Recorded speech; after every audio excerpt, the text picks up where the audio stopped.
Bueno, y realmente es un placer estar aquí en Diálogos con Chacra, ¿no? Este programa histórico que tiene historia y aquí vienen también protagonistas del campo argentino que tienen su historia, ¿no? Así es que hoy tenemos la grata presencia de Ricardo Orasi, que es veterinario, bueno, es también ganadero, bueno, y además el fundador de una de las cabañas más importantes de la Argentina, un referente de la raza Angus muy importante. Así que, Ricardo, gracias por estar aquí en los estudios. Gracias, Rolando, un gusto acompañarlos. Bueno, y además el vínculo con Chacra tuyo es como hace poco estaba justamente el presidente de Angus, que ahora se va, Bustillo, y él decía, Alfonso, bueno, yo empecé con Chacra, chiquito, y vos me hablabas de algo, de alguna historia también con Rubén Bartolomé. Bueno, ¿cuánta historia pasa en la Argentina? Y tenemos que hablar del ayer y del hoy, ¿no? Sí, pasa mucha agua bajo el puente, los años pasan, pero las instituciones van quedando siempre, por suerte, más reforzadas. Por allá, por el año 94, yo era vicepresidente de la Asociación de Angus y afrontamos un desafío no menor con, en aquel momento, la Expo Chacra, junto con Rubén Bartolomé y Clot y varios integrantes de los staff, digamos, que organizaban la Expo Chacra, como para innovar con la presencia ganadera. Y organizamos la Expo Otoño, la Expo Angus, en la Expo Chacra del año 94. Creo que era un lugar en el sur de, no me acuerdo bien ahora, pero en el sur de Córdoba, sur de Santa Fe. Y lo hicimos con éxito, tuvimos un gran desafío, tuvimos que conseguir sponsorización para costear todo el evento, pero fue un desafío con un gran éxito y bueno, ahí nos hicimos muy amigos y muy compinches con Rubén, que trabajamos codo a codo. Bueno, y aquel desafío, ha pasado el tiempo, ¿no? ¿Quién podía pensar, ¿no? Que hoy tenemos Angus en Cañuelas con ese predio tan nuevo, importante? Bueno, que hoy la Argentina también es noticia para el mundo porque la carne y la proteína es muy preciada, el momento de la ganadería, en fin, cuántas cosas, la tecnología, la inteligencia artificial, es decir, cambios casi como vertiginosos, tremendo, ¿no? Tremendo. Yo, haciendo un poco de memoria, imagínate, yo hace 50 años que trabajo en esto de alguna manera. Arranqué yendo los fines de semana a andar a caballo y bueno, me fui enganchando permanentemente en el campo, en los campos familiares. Por mi vocación de campo estudié veterinaria y he visto muchísimos cambios, como decís vos, Rolando, cuando no teníamos nada. Cuando hacíamos fardos y veíamos la tormenta, salíamos corriendo a juntar los fardos y meterlos abajo del galpón porque no había ni posibilidades de saber cómo era el clima, no había rollo, enrolladoras, nada. Bueno, para que después llegó la siembra directa, llegó las herbicidas, llegó el alambre eléctrico, los teléfonos, primero las radios, después los teléfonos. Y todo fue evolucionando, primero lentamente y ahora realmente a toda velocidad. Es realmente importante la velocidad de la tecnología que está llegando a la ganadería y hay que acompañarla con los que hacemos Angus y los que hacemos específicamente cabañas. Cargamos con la responsabilidad de la tecnología ganadera, genética, el mejoramiento de carnes, de buscar los índices productivos de la evaluación de reproductores, los genomas, las identificaciones, la percepción del mercado por el tipo de animal. Y gracias a Dios la ganadería argentina ha evolucionado muchísimo y hoy creo que es el referente importante en el mundo. Bueno, alguna de las frases que saqué de algunas notas tuyas, Ricardo, vos decías, bueno, la vida me ha premiado mucho, ¿eh? Y después también, bueno, que estamos en el mejor lugar del mundo, ¿no? Cuando hablamos de campo. Y eso por ahí capaz que el gran público, la gente en general, no lo sabe, no se da cuenta o no tenemos conciencia, ¿no? Me gustaría hablar de estas dos cosas, ¿sabes? Sí, mira, yo tuve la suerte, gracias a la Asociación Argentina de Angus sobre todo, como referente internacional, mandado por la comisión directiva de cada momento a los foros internacionales de Angus, y tuve la suerte de conocer rodeos. Los foros internacionales siempre te llevan a distintos establecimientos, ¿no? Cabañas, criadores, etc., para que uno perciba cómo trabajan los países. Tuve la suerte de ver rodeos en Brasil, en Sudáfrica, en Canadá, en Australia, en Nueva Zelanda, en Estados Unidos, en México. Realmente un poco los representativos de todo el mundo, en Europa, en varios lugares de Europa, y los mejores rodeos de Angus del mundo son en Argentina. Eso es, yo no tengo la menor duda que son los más en cantidad y calidad los rodeos. No te hablo solamente de las cabañas, los rodeos generales, esos rodeos que uno ve en los campos argentinos de 200, 500, 700, 1500 vacas, de todas marcas líquidas, usando buena tecnología, buena genética. Eso no se ve en ningún lugar del mundo. Y la cantidad de profesionales que trabajan, de técnicos, de innovadores. Hoy es una maravilla cómo se maneja la ganadería. Vos fíjate, Rolando, que en estos últimos años que lamentablemente se ha ido tanta gente de la Argentina, tanta gente joven. Eso, los jóvenes, claro. Pero la gente joven que trabaja en el campo no se va, porque no tiene una alternativa en el mundo mejor que la Argentina. Para un ingeniero agrónomo, un veterinario, un técnico, no hay lugar como la Argentina. Y nosotros nos hemos defendido en el campo, hemos tenido 50 años de avatares económicos y políticos importantes, pero este sector privado de trabajo, de esfuerzo, de perseverancia, siempre fue para adelante, ¿no? No solamente la ganadería. Yo me acuerdo cuando era chico, lograr que una vaca lechera diera 12 litros era para celebrarlo y salir en el diario. Y hoy no hay vaca lechera que baje los 25 o más. Y sacábamos, fanfarroneando, sacábamos 4.500, 5.000 kilos de maíz o 3.000 o 2.000 kilos de trigo. Y hoy imagínate, fíjate lo que es la agricultura argentina también, ¿no? Época, te hablo, en que la soja no existía. Pero esto es un mérito tremendo de los productores agropecuarios argentinos, que no solamente han progresado sustancialmente en la parte de tecnología y de rindes y de mejoramiento, sino que han luchado contra las distintas medidas económicas y políticas que le han impuesto distintos gobiernos durante tantos años, y sin embargo, a pesar de eso, hemos ido todos para adelante. Con lo cual yo me siento orgulloso de pertenecer a este gran sector que es el productor agropecuario argentino, y muy contento porque veo muchísima juventud que trabaja acá, que es en definitiva el activo o el valor más importante. ¿Cómo nace la pastoriza? Porque claro, para el gran público por ahí no sé si conoce o no, pero bueno, dentro del sector la pastoriza es una cabaña muy, muy importante, ¿no? De Angus. ¿Cómo nace, cómo se mantiene, cómo se sostiene y cómo está vigente, ¿no? Sí, la cabaña, los planteles arrancaron hace 63, 64 años. Mi padre adquirió un rodeo de más de 6.000 animales Angus, y así arrancó por allá por el 62, 63, y arrancó haciendo él era un convencido del mejoramiento genético, con lo cual, como en esa época prácticamente no existía mucho la tecnología de reproducción.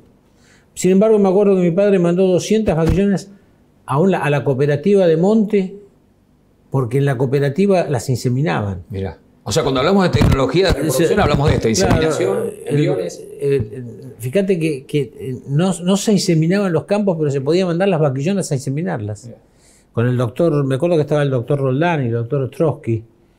Y bueno, después él compraba toros en las cabañas de esa época vigentes, toros de Pedri, y hizo sus rodeos puros por cruza, que le decían en esa época. Yo en el año 79 arranqué con los registros. Empecé a trabajar en el puro controlado de la Asociación de Angus. Estuve comprando en algunos remates, en algunas cabañas amigas y en unas cabañas de esa época, los reproductores PC, porque nosotros no teníamos registro. No teníamos registro. ¿Y en otros países sí había? No, nosotros la pastoriza no teníamos puro por cruza, pero no puro controlado por la asociación. Y de ahí también en esa época arrancamos el Pedri. Y bueno, fuimos mejorando, fuimos aplicando la técnica esta de la reproducción de la inseminación a partir del 79 hasta el día de hoy. Y por allá por el 85 empezamos con las técnicas de transferencias embrionarias. Hoy estamos con una inseminación masiva en todos los... Nosotros tenemos rodeos de Pedri, rodeos puros controlados y también rodeos generales. nunca perdimos el concepto de ser ganaderos. Yo siempre le he dicho a mi hijo, seguí siempre tener una buena cantidad de terneros para venderlos como terneros o novillitos, porque es la esencia de este negocio, ser un criador de terneros, ¿no? Tener una parte por lo menos de la cría de los terneros. Aparte, probamos los toros nuestros, cómo producen en vaquillonas de 15, vaquillonas de 24, qué tipo de animal, lo probamos directamente también mucho en la Hacienda General. Así que fuimos aumentando cada vez más el pedre y el puro controlado, y hoy tenemos una cabaña fortalecida con un tipo de animal muy definido, buscado por muchos productores de la Argentina. Somos realmente, diría que es más conocido nuestro el Angus colorado, y hemos logrado muchos padres. Es una satisfacción tener muchos padres en distintos centros de inseminación y en distintos productores, mejorando la genética argentina, ¿no? Qué bárbaro, qué impresionante, ¿no? Lo que debe ser estar en este lugar, y también cómo se debe ver el país, ¿no? Porque uno también se pregunta, ¿cuántos minutos me quedan? ¿Dos? Ahí está, para el primer corte, ¿no? Decíamos entonces lo que implica esto, ¿no? Para la Argentina, para el país, cuando decíamos recién, ¿cómo puede ser que haya tanta pobreza en un país, ¿no? Donde hay tanta riqueza desde el punto de vista, bueno, de la ganadería, de la agricultura, de los alimentos, en fin. Es como que también nosotros, cada uno en su lugar, ¿no? Tu lugar, que es un lugar muy importante, levantar esa voz para mejorar y para que sea para el bien del país, no en contra de nadie, ¿no? Sí, esa es una pregunta profunda y dura, difícil para los argentinos, y tristes, ¿no? De alguna manera. Yo tengo 70 años y lamentablemente al país lo vi desde que yo era chico cada vez peor, desde el punto de vista social y desde el punto de vista económico. Hoy veo una luz por allá, por el fondo del túnel, una luz intensa. Yo creo que Argentina, a Dios gracias, empezó a dar la vuelta. Supongo que si seguimos en este ritmo, en algunos años vamos a volver a ser un país un poco más solidario y un poco más equilibrado, sobre todo para la gente de bajos recursos, ¿no? Pero esto tiene una razón muy real, Rolando. Los gobiernos se han dedicado a destrozar la economía y a destrozar el país, a destrozar las costumbres, las tradiciones, los activos, las fortalezas. En la producción agropecuaria, como dije hace un rato, se defendió como pudo, pero se defendió.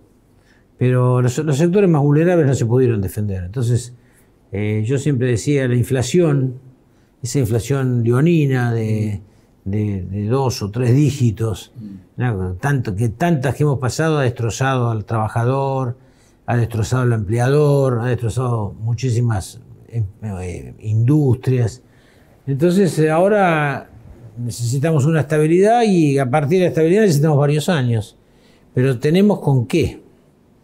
¿Con qué? Porque la producción agropecuaria argentina, y no hablo solamente de las vacas lecheras, de carne y de la agricultura, de los granos, sino que tenemos unas economías regionales extraordinarias, en el norte, en el sur, en Cuyo, en el oeste, en fin, en la parte de citrus. Yo creo que hay que apostar mucho a eso, y con muy buenas políticas comerciales para poder venderlas al mundo. Bueno, qué importante, ¿no? Hablar con los actores de la Argentina, de la parte, en este caso la parte ganadera, Ricardo Orasi, que está aquí en los estudios de Chacra Televisión, en esta charla tan linda, ¿no? Porque creo que lo importante es dejar algo, ¿no? Un mensaje hacia las generaciones presentes, hacia la futura, y por supuesto hablar de la casa grande que es la Argentina. Hacemos una pausa.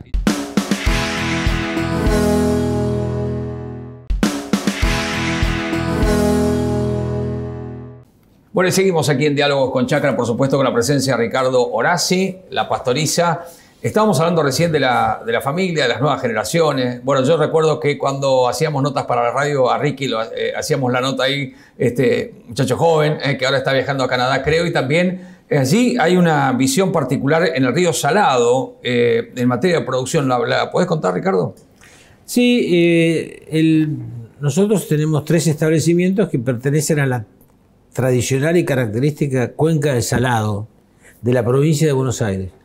La cuenca del Salado es una región que, como lo indica, las napas y las aguas van hacia el río Salado, donde tenemos el río Salado superior, medio e inferior, que abarca, no sé, pero abarcará 40 partidos de la provincia de Buenos Aires. Qué impresionante, ¿eh? Impresionante, y es el bastión del Angus. Hay 10 millones de vacas en Angus. Ahí. Cuando arrancamos la cabaña por allá, por el año 85, dimos el primer remate con la firma Pedro y Antonio Lanuse, mirá. ¿Escuchaste hablar de la firma sí, claro, Pedro y Antonio Lanuse? Sí, muy buena gente, muy buen equipo. Lamentablemente, bueno, tuvo algunos problemas como tantas otras consignatarias que cerraron. Y pusimos como eslogan vientres de la cuenca del Salado para poblar su campo. Y hoy seguimos teniendo el eslogan del Angus del Salado. Porque, ¿qué es lo que pasa? Yo siempre digo que antes de ser cabañero hay que ser ganadero. Y hoy que te contaba de las vacas de cría, hay que saber muy bien qué es lo que necesita, desde el punto de vista genético, qué es lo que necesita el productor de la cuenca del Salado, que es el productor de a pie, para llamarle de alguna manera, lisa y llano, con no tanta tecnología y no tanta atención.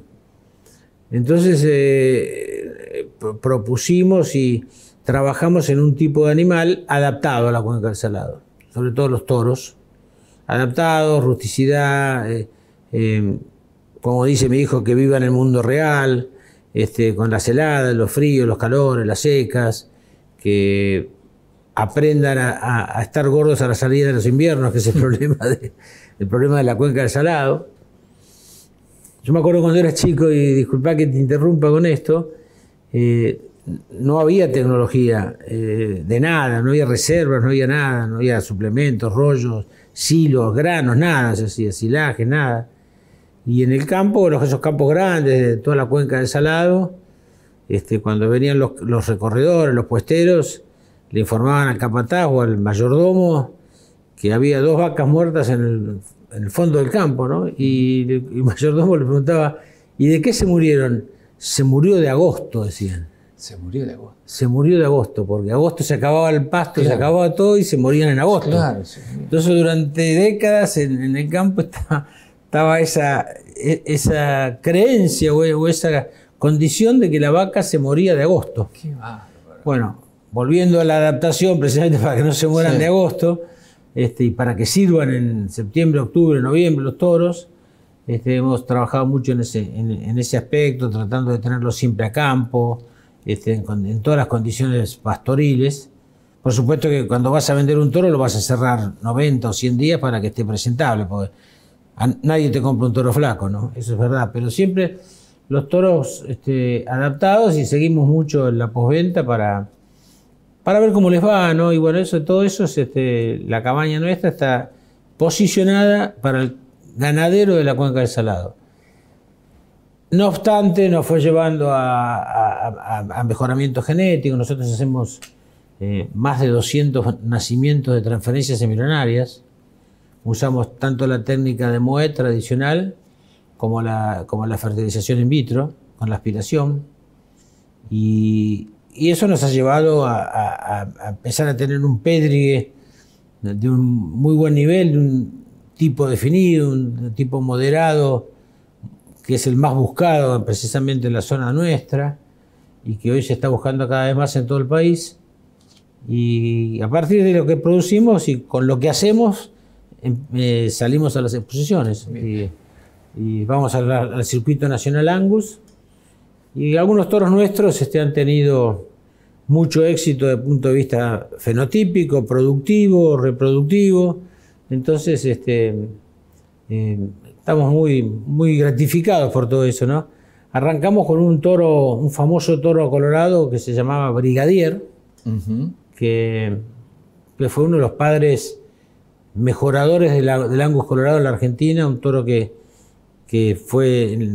empezó a trabajar o a comercializarse semio por allá por el 2003, y a partir de ahí, por 15 años, fue el toro padre más buscado y más usado en Argentina, Uruguay, Brasil, Colombia. Brasil sobre todo mejoró mucho el Angus colorado, Y ese toro, bueno, fue un poco el principio de las familias nuestras de Colorado, ¿no? O sea, Torniquete es descendiente de Brigadier. Sí, porque la abuela de Torniquete es Felicitas. Y Felicitas era propia hermana de Brigadier. O sea, nacieron y se criaron juntos Brigadier con su hermana Felicitas.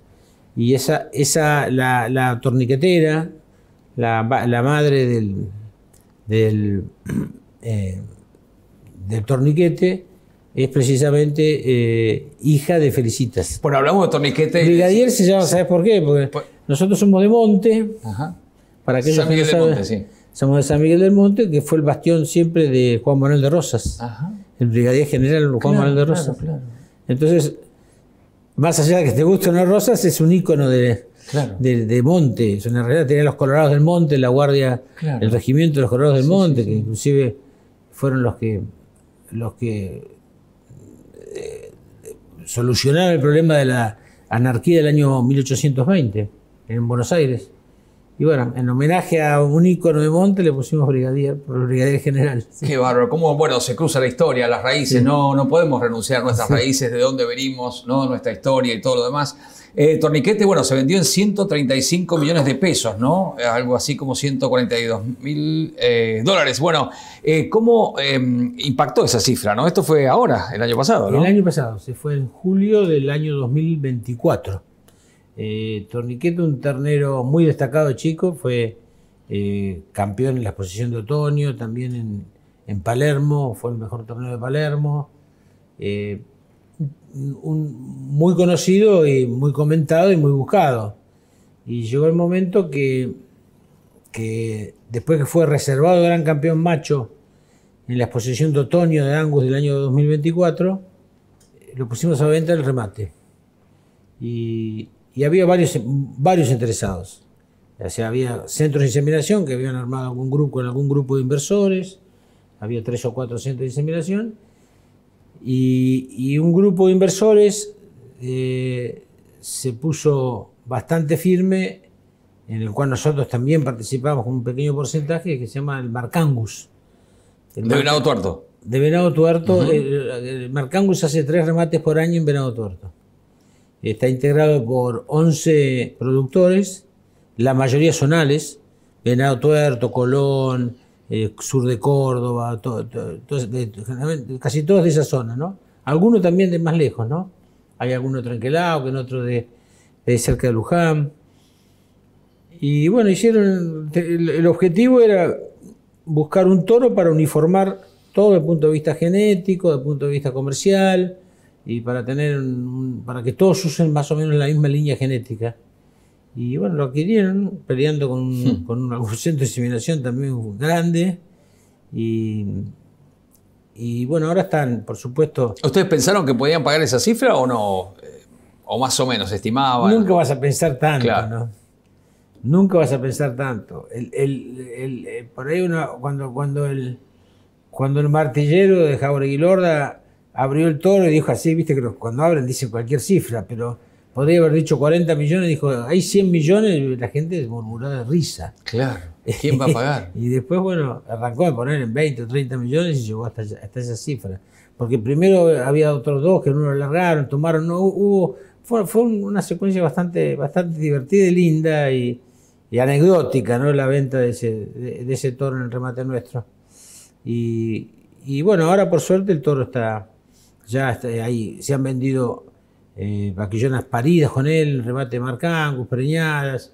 Ya el año que viene van a ir varias hijas como terneras, muchas preñeces, terneros chiquitos. Qué bárbaro, ¿no? Como hay un seguimiento a eso. Es un grupo de muy buena gente sí. También, ¿no? Hay que destacar que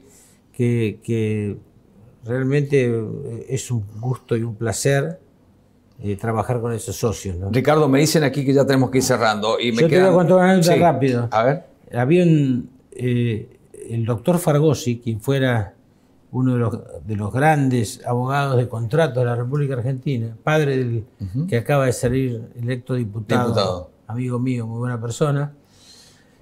Un día le preguntaron cuál era el mejor contrato de su vida y dijo, el mejor contrato no lo hice yo. Fui a un remate de Hacienda Había una persona delante mío, se compró 400, 500 novillos, terminó de comprar, se subió el auto y se fue. Ese es el mejor contrato que he visto en mi vida. No firmó nada. Bueno, Claro, esa es una de las fortalezas que tenemos.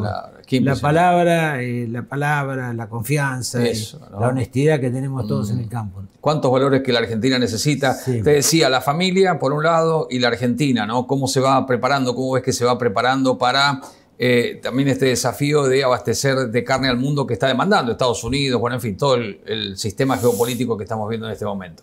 Para mí, Rolando, es ilimitado. Claro. Yo veo que el otro día estaba mirando, no sé, en algún sitio, una persona que estaba comprando en el MAC novillos de 380 a 390 kilos que no estuvieran bien terminados. Y él decía, los estoy comprando, me los llevo al campo y los llevo a 500 kilos o 550 para exportar. Entonces, la demanda en el mundo está cambiando la historia. Claro. Y la pregunta es, o el cuestionamiento es, o el convencimiento, no hay muchos países en el mundo. Claro. Brasil te puede dar carne, con lo que es Brasil, no tanta calidad, ahora son libres de aftosa, pero pueden tener un riesgo sanitario. Argentina, Uruguay es chico, Argentina te va a dar, indudablemente va a ser el gran proveedor. Bien. Porque Australia tiene 24 millones de cabezas, no tiene más, no tiene agua para tener más hacienda y aparte ya está muy maduro su mercado. Estados Unidos se ha dado cuenta que no le alcanza, va a ser uno de los grandes compradores argentinos y esperemos que no interfiera mucho en el consumo en el consumo interno. Sin embargo, yo lo que veo es un aumento en los porcentajes de extracción, un aumento de la exportación, ¿no? Bien. Así que el negocio ganadero, creo que, aparte hoy tenemos un gobierno que es casi una política de Estado, el campo y la ganadería. Así que lo veo muy bien. Qué bueno. Fui optimista, ahora más Qué bueno, Ricardo, que primero vos como actor, ¿no? Protagonista de Angus, ganadero y demás, y uno desde la comunicación también poder hablar de estas cosas en este tiempo, ¿no? Como un momento de inflexión histórica. Así que gracias por haberte acercado aquí a los estudios. Gracias a vos, Rolando, gracias a Rubén, a todo su equipo. Un placer que estén acá, un placer que hayan madurado con el proyecto del canal, que sigan trabajando fuertemente, que tengamos la revista Chacra arriba del escritorio, como tantos años. Y bueno, entre todos seguiremos para adelante. Bueno, y saludos a la familia, Muchas gracias, a Ricky, Rolando. a Patricia, a Muchas todos. gracias. Bueno, esto ha sido todo por hoy, aquí en Diálogos con Chacra, ¿no? Cuántas historias de la Argentina tan importantes que nos dan también en estos tiempos tanta esperanza. Hasta la próxima.